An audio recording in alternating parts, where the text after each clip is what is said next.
Welcome in everybody to another Patch Notes breakdown, and this time it's RuneScape Returns to the Battleground of the Gods in 10.11. It's actually been 1 year since the last RuneScape thing was released, so that's kind of cool to see it happen again. Getting some new skins for Amaterasu, Ymir, and Bellona. Along with that, we're getting some skins for Chiron, Set, Sobek, Loki, Yu Huang, and Neja, a mix of Chest Odyssey and the RuneScape event skins to check out. And we're going to hop right into some changes to the game, starting with Conquest. The Titan, they're going to get decreased base physical power per level from 250 to 225, and decreased splash damage radius from 30 to 25, just trying to help with, some of the Titan shenanigans and clearing fire waves. And then we're going to hop right into item buffs, and that's going to be Demon Blade, seeing increase in physical power by 5 and increase attack speed by 5%. Now going to be 15%. I think we could see this item picked up a little bit in the crit tree. It's been kind of neglected for a while, but maybe it gets a little bit more viable with this change. Eldritch Dagger, increase the buff duration from 10 to 20 seconds. That's pretty significant. I think this item was already okay, but it was kind of niche, and I think this might bring it to be something we see more often for sure heading into the next meta, really. Erosion, getting decreased cost, down 50 gold, but increased range of 55. Another one of those items I think we could see to start to be more in the meta, that anti-shielding idea. Again, a niche thing to pick up depending on who you're against, but this just makes it better. Odysseus Bow, getting 5% more attack speed. We saw Odysseus Bow be one of the primary items in an attacks pin build a while back. It's kind of fallen off, and people are going more that Fail Not, Deathbringer route now. So we'll have to see, does this bring the power pin build back, or are people still going to go the crit route for ADCs? Shadow Drinker, getting decreased cost in gold by 100. Now going to be 2,200 gold, which I think that item's super fun to play around. I don't think it's super viable, but we'll have to see how that pans out. Soul Gem, decrease the cost by 50. Increase the magical power from 60 to 70. This could make Soul Gem pretty decent. I think this item's already good. It gives you that cooldown, gives it a little bit of lifesteal. Giving that little bit of nudge and power just makes it a more viable pickup. We'll have to see if that leans more towards some more gods picking it up, but there is a Scylla buff this patch, so maybe we see it. Stone of Gaia, when affected by a knock-up, knockback, pull, or grab, you gain 15 physical power and 25 magical power for 5 seconds. Nice little change there. Alternate timeline, increase the respawn health from 25% to 40%. Thank God. I think that needed to happen a long time ago. Soul Eater, increase the cost by 150 gold. We've seen this item pretty dominant in solo, so a little bit of a nerf there on the Soul Eater. A Wheelish, starting off with the god buffs here. Increase the movement speed by 5% on Summon Suku. Going to give her that little bit of bump in movement speed, let her keep up with some other junglers. Cthulhu, the Myra's going to get decreased cooldown. It's going to be 14 seconds at all rakes now. And Descend into Madness, they're going to increase the max health to 25% from 20. Cthulhu, another god that's kind of hard to balance. He really doesn't do well in the power pin build for hunters, but when people are building more crit, he tends to do a little bit better, so maybe we see him on the rise in the solo lane. Cupid, one of my favorite gods to play. Share the love. If an ally picks up a heart, Cupid also gets healed for 60% of the value. Flutter, increase the attack speed from 3 scaling to 15%, now 4 is increasing to 20%.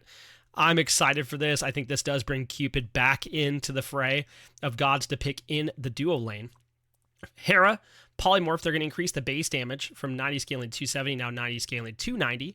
Increase the damage scaling from 80% to 85%. In Divine Shroud, they're going to decrease the cooldown from 16 seconds at all ranks. Now it's going to scale down from 16 down to 14 seconds as you level it. Hunbats, he's going to get MP5 change from 3.9 to 4.4. Increased MP5 per level from 0.27 to 0.38.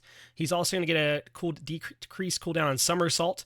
Now it's going to be 13 scaling down to 11 seconds. And Fear No Evil is going to increase the damage per tick at 50 at all ranks when it was scaling from 30 to 50 before. E-Shell, the Rainbow Reaver, is going to increase basic attack range and increase basic attack projectile speed.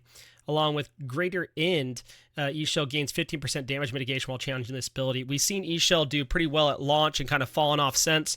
I think this does bring her into a position to be more viable in the mid lane, and we've already seen her kind of dabbled with here and there, so definitely something to watch out for. Along with Cuckoo Khan, Slipstream now gains slow immunity for the entire duration, while Whirlwind, you get increased damage and scaling from 15% to 17%, which is going to be feeling pretty good on the dragon.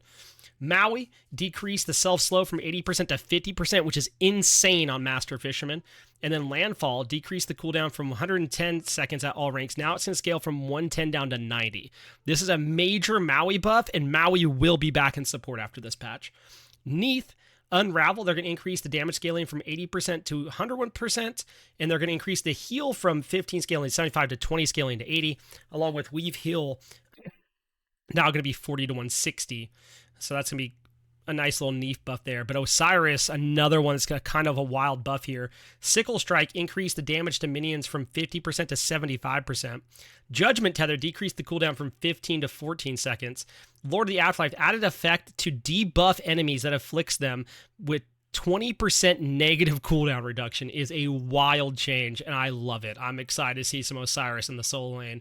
Rat's going to get a change to all of his acorns, increase max health by 5% on Evergreen. Bristle Brush Acorn is going to get increased dart damage by 5%. Sorry, 2 of the acorns, not all of them.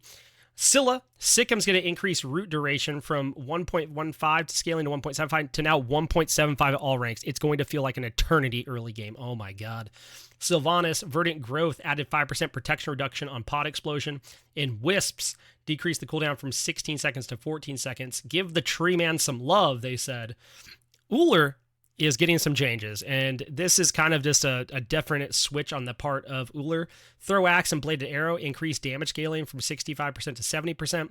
Expose Weakness and Invigorate removed power buff, and they added a 20 scaling to 40% attack speed buff.